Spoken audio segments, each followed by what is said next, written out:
thọt không ai chân lâu mà mới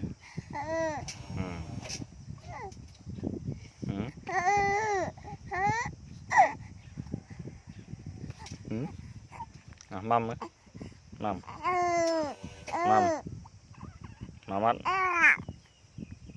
mâm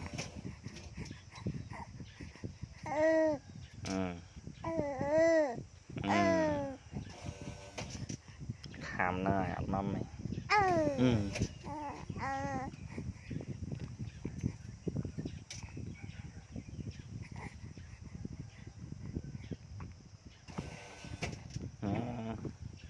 cái khoai trong mà đá rồi thôi làm ráp mâm mà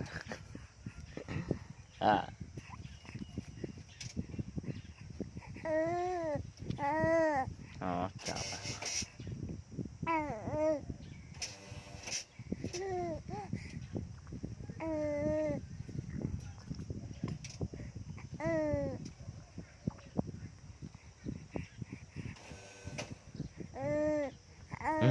thìเป็นmón này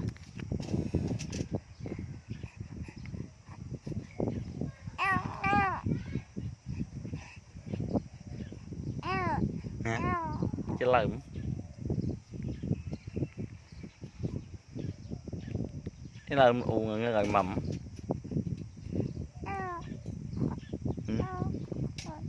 hả cái lợm ở mâm u ngơ nữa hả tại mắm nó u